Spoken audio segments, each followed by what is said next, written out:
ici pour vous présenter l'unité neurovasculaire. Cette unité est composée de 10 lits et située en neurologie.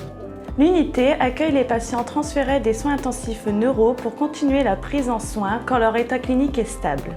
Nous y travaillons en équipe pluridisciplinaire, ASH, aide-soignante, infirmière, neurologue, ainsi qu'avec les différents paramédicaux intervenus en USINV.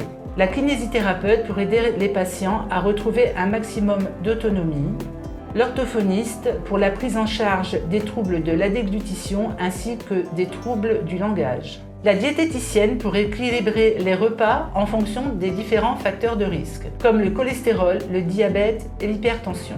La neuropsychologue pour apporter un soutien aux patients qui le souhaitent et faire un point sur les compétences cognitives préservées. L'assistante sociale pour organiser votre retour à domicile avec ou sans aide, ou votre transfert en service de rééducation SSR.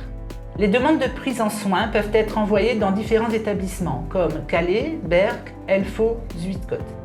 Le but du transfert en neurologie est de poursuivre le bilan AVC, commencé précédemment, c'est-à-dire le bilan étiologique. Chercher la cause de l'AVC.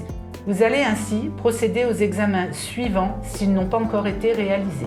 Dans cette série d'examens, vous allez retrouver l'échographie des carotides, donc ce sont les artères au niveau du cou.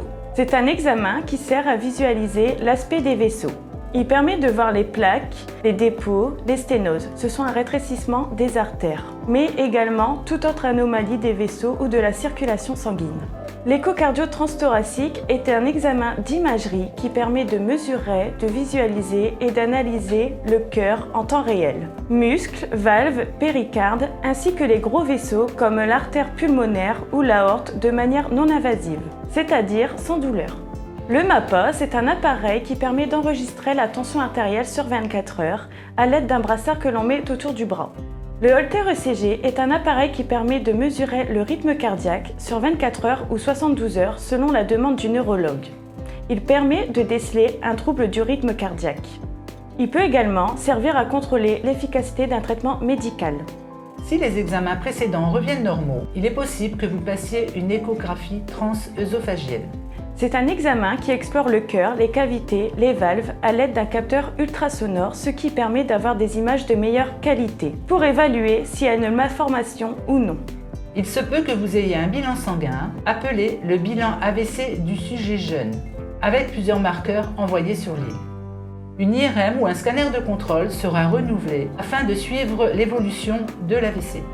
Nous allons également réévaluer les traitements en introduisant un traitement de prévention adapté à la cause identifiée de l'AVC. Ce traitement sert à éviter toute récidive en respectant bien sûr les règles hygiéno-diététiques à côté. Dans les traitements, nous avons les antiagrégants plaquettaires comme le Quindégic et le Plavix qui inhibent les fonctions plaquettaires, ce qui empêche la formation de caillots au niveau des vaisseaux. Il y a aussi l'antivitamine K, comme le Préviscan par exemple, qui est un traitement anticoagulant qui favorise donc une meilleure coagulation. Et enfin, les anticoagulants oraux qui fluidifient le sang. Ces traitements permettent d'empêcher la formation de caillots au niveau du cœur. Le patient aura au cours de son hospitalisation plusieurs prises de sang qui permettront de dépister d'autres facteurs de risque, comme le diabète ou le cholestérol.